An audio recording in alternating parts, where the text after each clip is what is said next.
Hi. Since I was a child, I've been interested in biology and a biologist. I consider myself a biologist now. I taught biology at Des Moines Area Community College for 23 years. But I was a biologist long before that. I worked in research, different areas, majored in biology in college. Microbiology is my specialty.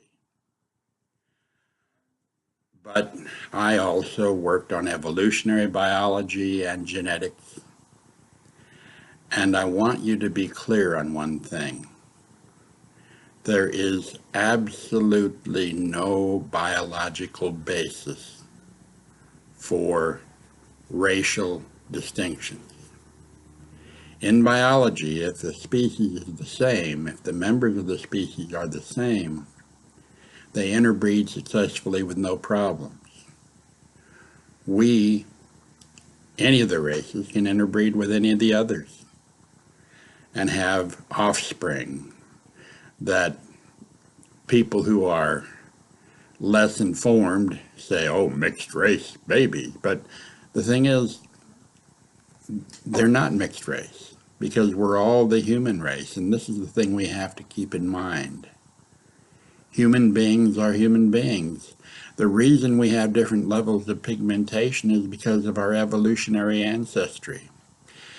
We grew up, the evolution that many people want to deny who are also racist is what made them have the level of pigmentation they have. If they developed in northern climates where it was important to have as much exposure to the sun as possible so that we could make vitamin D, the precursor to that is cholecalciferol, which develops in our skin and allows us to use calcium. And calcium is absolutely essential to bone growth and soft tissue development as well, and also to the activities of our nervous system.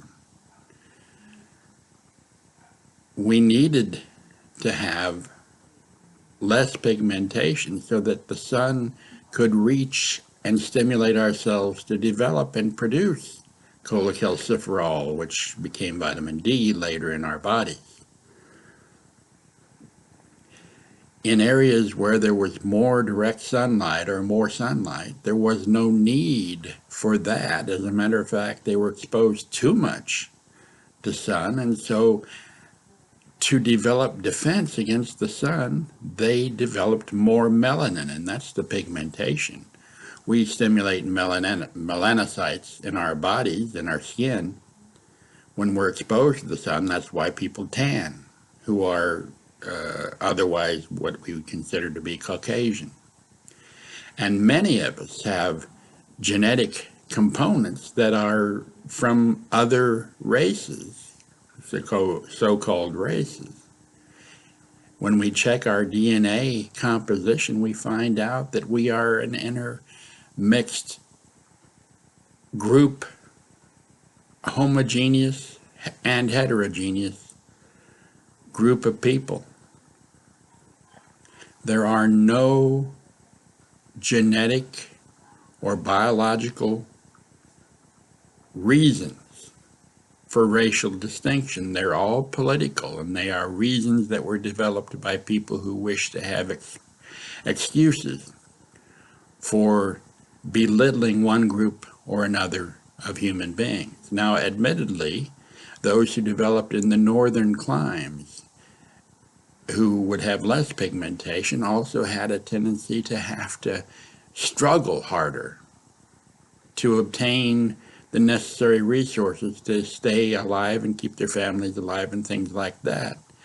And that is why they develop the more competitive type of nature, but it doesn't make them superior in any way. Those characteristics which evolved in their particular group of individuals evolved in that group of individuals because they were necessary for those people. People fight globalization or the idea of globalization now. And the reason they do is because they think we're wiping out one pure race or another. There are no pure races. Again, those are political, not biological designations. So that is something I want to make very clear. And all the white supremacists have been manipulated in their ideas and in their viewpoints by persons whose one purpose in doing so is to gain power over them. Mentally, physically, emotionally, economically, to gain power over them. And so they use the weaknesses. If those people are deprived of dignity and a feeling of purpose, then what the ones who want to use them do is tell them, well, if you will just look around, you'll see there are people who are inferior to you.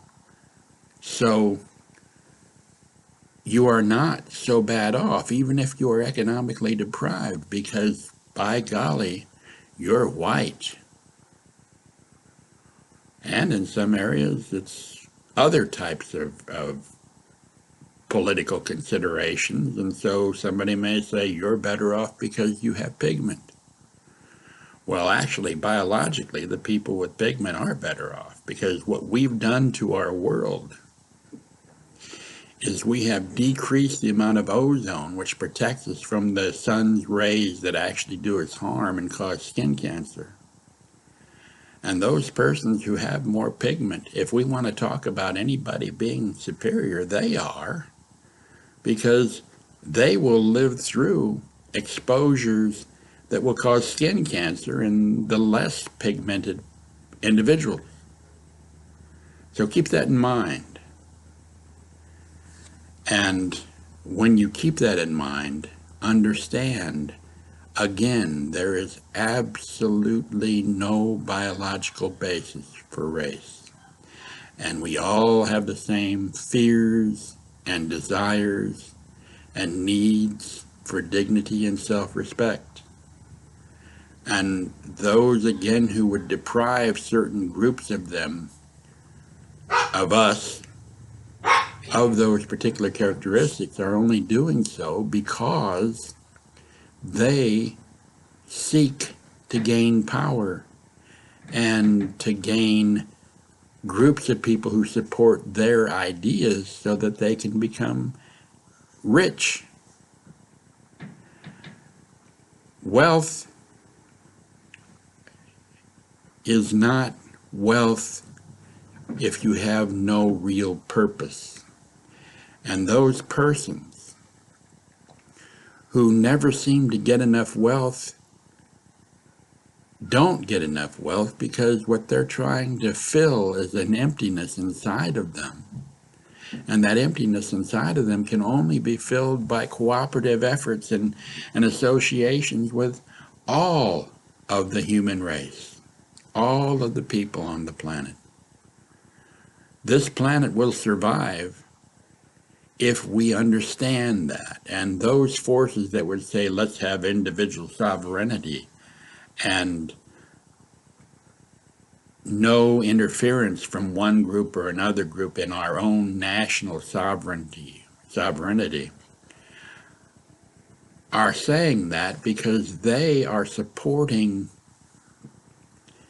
a group of persons, an international crime group, if you will, and the less cooperative efforts to control them that exist between nations, the more they are able to do whatever they wish and accumulate whatever wealth and satisfy whatever cruelty and things like that that they possess. If there's no international cooperation, then they can do what they wish and run roughshod over all of us, and ultimately that's to the human race's detriment. So please understand, globalization, a world association of governmental bodies like the United Nations, is the only answer that we've ever had towards controlling the international crime.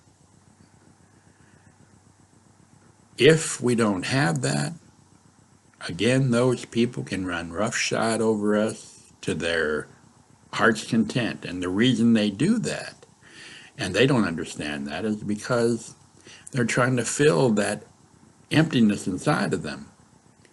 And that emptiness inside of them is caused by not feeling like you belong to the entire human race, feeling like you're separate. And yet they think that separation is good, but really it's the thing that is driving them to commit acts that are horrible. There should be no persons in this world who are starving. There should be no persons in this world who go without. The World Bank says that if we would just expend a little effort in alleviating the problems, not spend so much developing weapons of mass destruction that will destroy the human race ultimately if everybody decides to use them. This person in charge right now of the United States or the person in charge of North Korea are playing with things that could destroy us all. We've got to do things that stop that sort of insanity. And it is insanity to destroy our own human race or to risk destroying our human race in the name of some prideful actions is pure insanity. Thank you for listening to this.